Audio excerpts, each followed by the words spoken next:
Shalom bien-aimés, je vous salue tous dans le nom puissant de notre Seigneur Jésus-Christ et que la paix et la grâce de Dieu reposent sur chacun de vous. En ce jour particulier, je rends grâce à l'Éternel pour le privilège et la grâce qu'il m'accorde d'être un instrument entre ses mains afin de vous communiquer sa pensée et ses oracles. Oui, toute la gloire revient à notre Dieu qui vit et règne d'éternité en éternité, comme le psalmiste le déclare, non pas à nous, Éternel, non pas à nous, mais à ton nom, donne gloire à cause de ta bonté, à cause de ta fidélité. Bien-aimés, grande est ma joie aujourd'hui de venir avec vous virtuellement dans la présence du Seigneur, car il est écrit dans le livre de Matthieu au chapitre 18, verset 20, « Là où 2 ou 3 sont assemblés en mon nom, je suis au milieu d'eux. » Je sais que nous sommes des milliers de personnes en ce moment assemblées dans sa présence et je crois fermement que Jésus-Christ est au milieu de nous pour nous bénir, nous enseigner et nous fortifier. Que nos cœurs s'ouvrent à sa parole et que le Saint-Esprit prenne le contrôle de ces moments afin que chacun de nous reçoive sa portion aujourd'hui au nom puissant de notre Seigneur Jésus-Christ. Amen. Bien-aimé, Matthieu au chapitre 4, verset 4 déclare que l'homme ne vivra pas de pain seulement, mais de toute parole qui sort de la bouche de Dieu. Cela veut dire que notre vie spirituelle, nos victoires et même notre destinée dépendent de la parole de Dieu.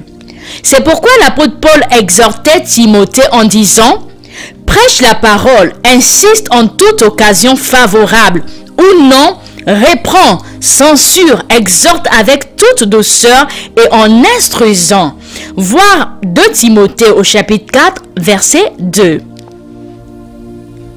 En ce jour, le Seigneur nous a mis à cœur un message pour chacun de nous.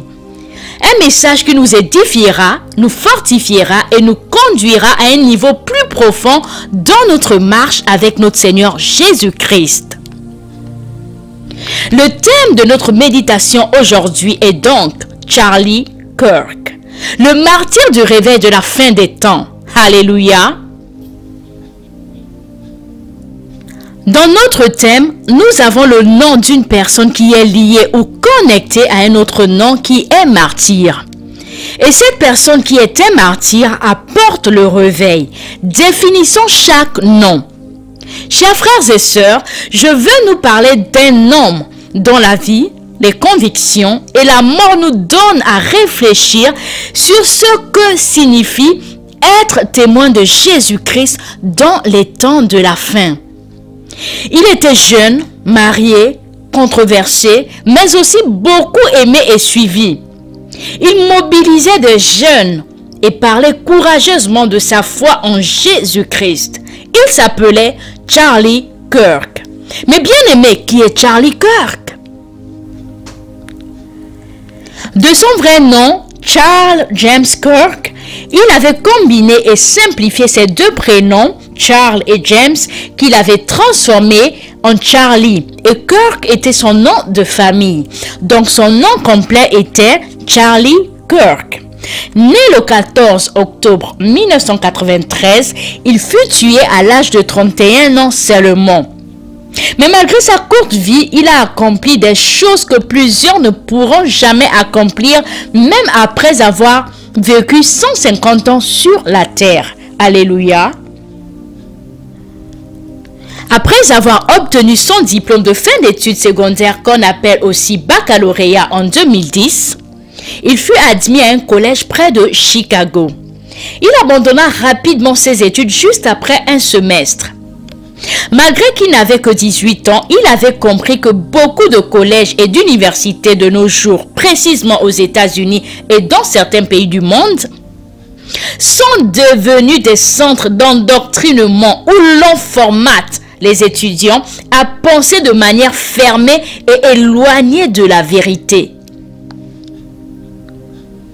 En 2012, à seulement 19 ans, il fonda Turning Point USA, une organisation non gouvernementale à but non lucratif.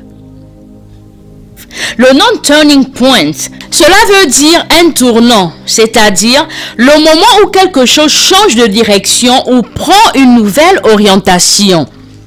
Ou encore un point décisif, c'est-à-dire un moment clé qui influence fortement la suite des événements. Pour Charlie, c'était le moment pour les États-Unis de revenir à ses racines et à son identité, car malheureusement la nation a perdu son identité et tend vers son déclin. Il avait compris que les États-Unis perdaient leurs âmes à cause d'enseignements universitaires imprégnés d'athéisme, de socialisme, du communisme, de mondialisme, de relativisme moral et de l'agenda LGBT. Tout cela redéfinissait les valeurs familiales et promotait des idéologies libérales et progressistes contraires aux principes bibliques. Alors Charlie voulut offrir un contrepoint, un point de vue conservateur et fondé sur la foi en Jésus-Christ pour aider les étudiants à retrouver la liberté du débat intellectuel. Sa mission était de sensibiliser et former les étudiants autour de 3 priorités fondamentales. 1. Dieu avant tout, car le Seigneur doit avoir la première place dans tous les domaines de nos vies. 2. L'amour de la patrie, car être patriote signifie aimer et défendre sa nation. 3. La famille, en soulignant l'importance du mariage entre un homme et une femme selon le plan de Dieu et avoir des enfants. Alléluia. À travers ses voyages et ses prises de parole dans différentes universités, il prêchait ouvertement ce que beaucoup n'osaient pas dire à haute voix. La vérité de l'évangile face au relativisme, à l'athéisme, au socialisme et aux idéologies cancéreuses qui empoisonnent notre génération et société. Charlie Kirk fut un grand évangéliste de notre génération, puissamment utilisé par Dieu pour gagner des âmes jeunes, vieux, enfants pour le royaume de Dieu. La clarté de ses convictions ne se cachait pas. Il croyait fermement aux valeurs fondées sur la foi chrétienne, la liberté d'expression, le patriotisme et la famille. Il les proclamait publiquement avec courage et audace. Malheureusement, le 10 septembre 2025, Charlie Kirk a été abattu par une balle alors qu'il s'exprimait à l'université de Valley dans l'État de Utah lors d'un événement appelé American Comeback Tour. Alors, bien-aimé, peut-on dire que Charlie Kirk était un martyr? Pour répondre à cette question, il est important de comprendre ce qu'est réellement un martyr selon la Bible. Alors, définissons un martyr. Bien-aimé, un martyr est une personne qui accepte de souffrir, voire même accepte de mourir à cause de sa foi et de sa fidélité à Dieu, ou de son témoignage de la vérité plutôt que de renier ses convictions. Dans la Bible, le mot martyr vient du grec martus qui signifie témoin. En d'autres termes, le martyr est toute personne qui rend témoignage à Dieu même au prix de sa vie. Regardons quelques exemples bibliques de martyrs. La parole de Dieu nous présente plusieurs exemples tels que le prophète Zacharie que nous trouvons dans le livre de 2 Chroniques au chapitre 24 du verset 20 au verset 22. La Bible dit: Zacharie, fils du sacrificateur Jéhojada, fut revêtu de l'Esprit de Dieu. Il se présenta devant le peuple et lui dit: Ainsi parle Dieu. Pourquoi transgressez-vous les commandements de l'Éternel? Vous ne prospérez point, car vous avez abandonné l'Éternel et il vous abandonnera. Le prophète Zacharie avait proclamé au peuple ce que l'Éternel lui avait ordonné de dire. Mais ce peuple, au lieu de se repentir et de revenir à l'Éternel, il se décida de faire le contraire. Les versets 21 et 22 disent: « Et ils conspirèrent contre lui et le lapidèrent par ordre du roi dans le parvis de la maison de l'Éternel. » Le roi Joas ne se souvint pas de la bienveillance qu'avait eue pour lui Jéhojada, le père de Zacharie, et il fit périr son fils. Zacharie dit en mourant: « Que l'Éternel voie et qu'il fasse justice. » En d'autres termes, le prophète Zacharie était mis à mort entre l'autel et le sanctuaire pour avoir annoncé la parole de Dieu. Bien-aimés, là nous étions dans l'Ancien Testament. Regardons quelques exemples dans le Nouveau Testament. Nous avons Jean-Baptiste qui était décapité par ordre d'Hérode pour avoir dénoncé son péché. Voir Matthieu au chapitre 14, verset 10. Mais bien aimés, nous ne pouvons pas parler des martyrs dans la Bible sans parler de Jésus-Christ, l'auteur et le consommateur de notre foi. Il est le modèle suprême, parfait et le modèle par excellence du martyr. Il dit dans le livre de Jean au chapitre 10, verset 11, « Je suis le bon berger donne sa vie pour ses brebis. » Bien-aimé, Jésus-Christ, par fidélité à Dieu, a accepté de mourir librement en donnant sa vie pour expier nos péchés et nous réconcilier avec son Père. Bien-aimé, sa souffrance et sa mort à la croix n'était pas seulement un témoignage, mais un acte rédempteur unique pour nous accorder le salut. Alléluia.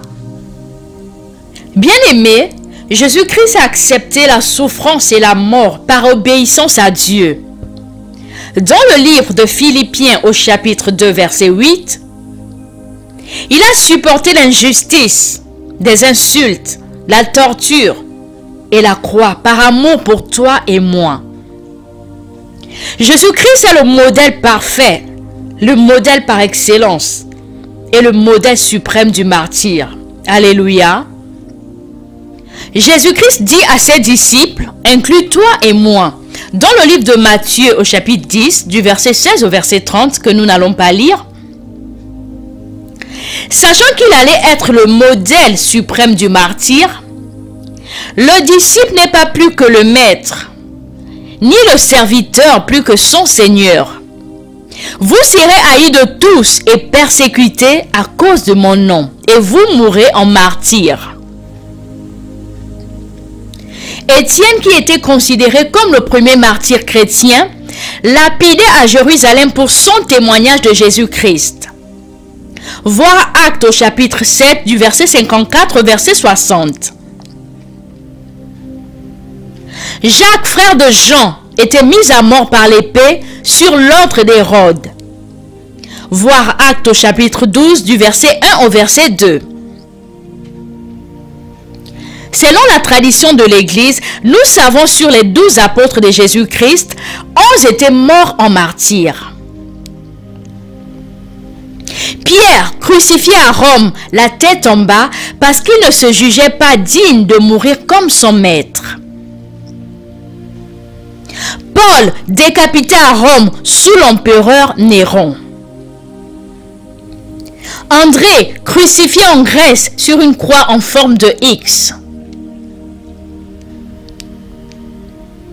Thomas, transpercé par des lances en Inde.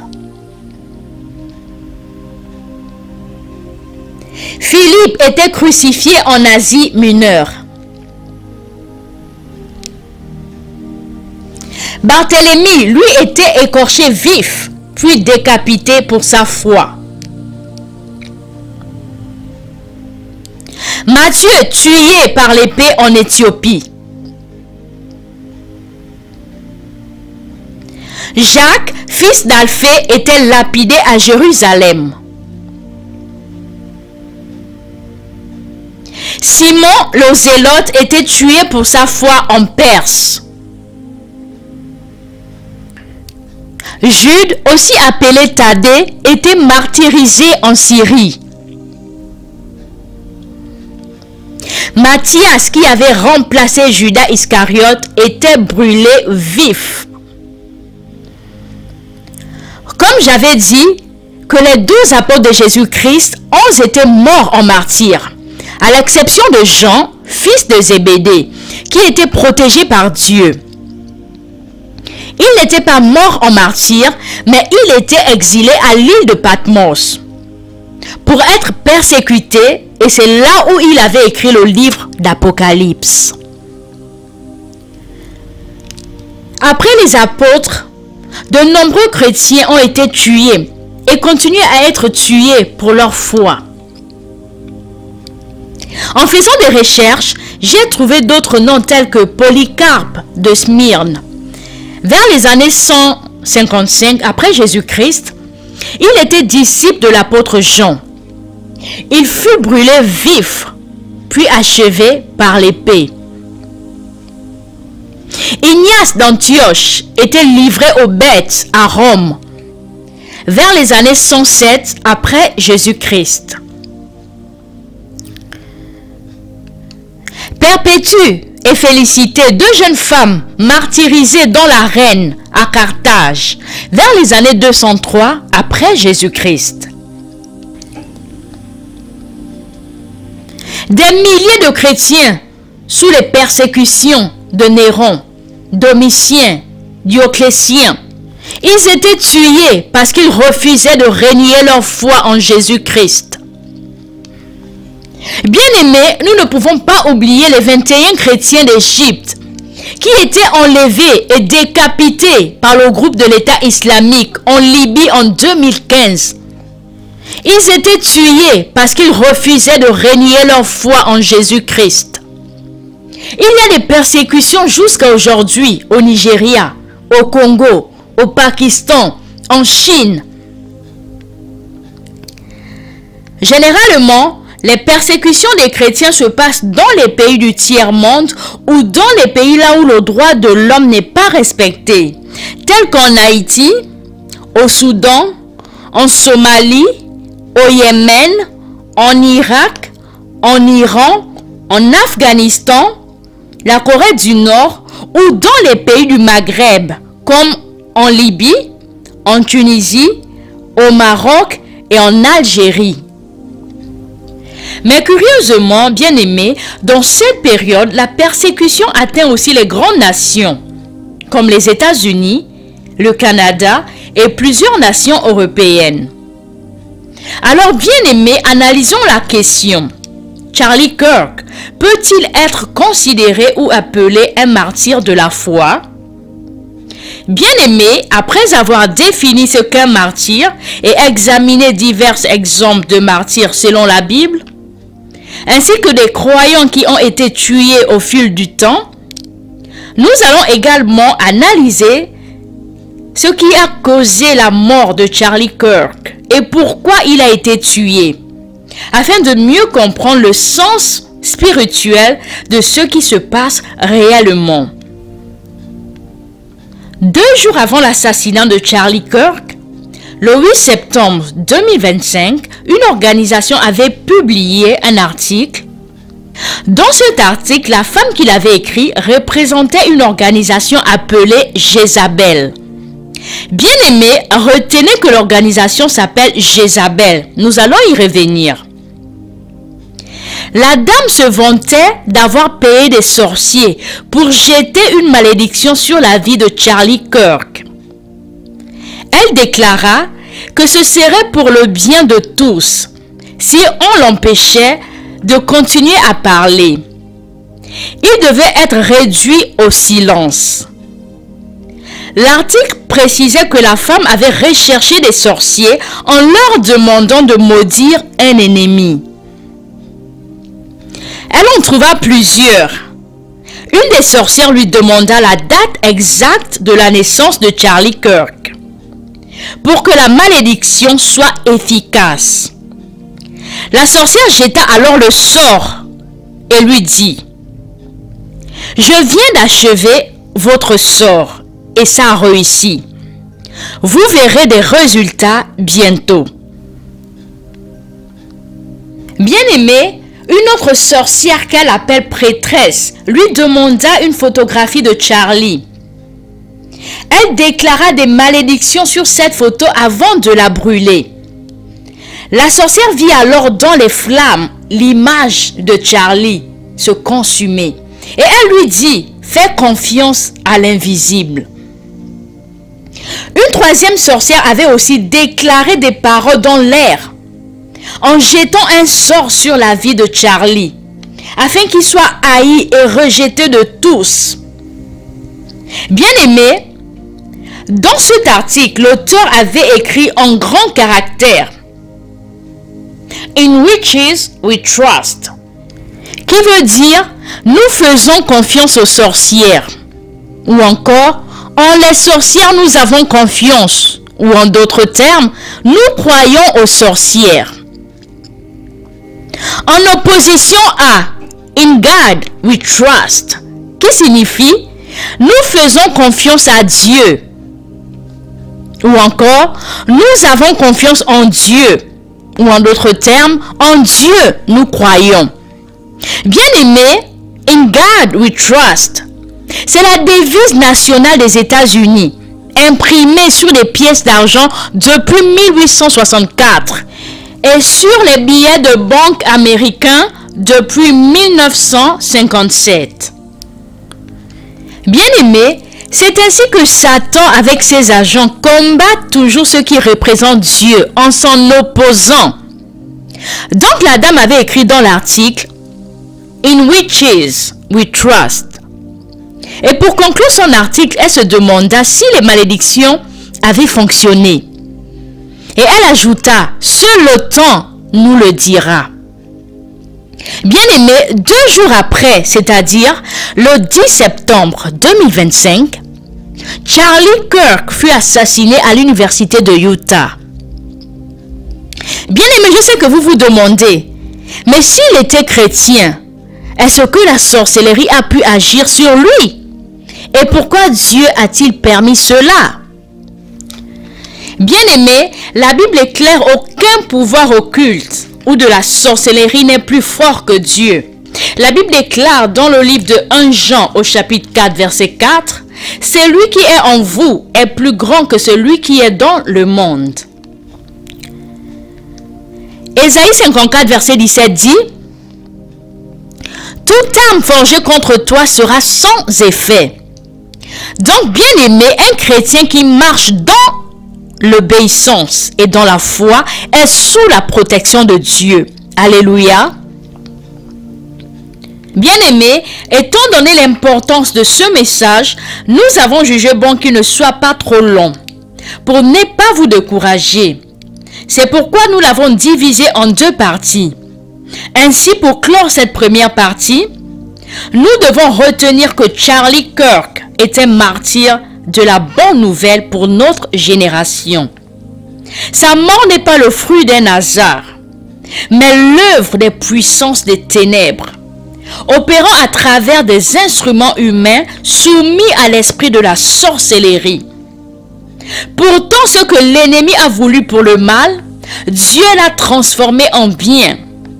Sa mort est devenue la semence pour le réveil spirituel, afin d'éveiller et de relever une génération prête à marcher dans la puissance de l'esprit d'Élie, pour détruire les prophètes de Baal et d'Astarté de notre génération.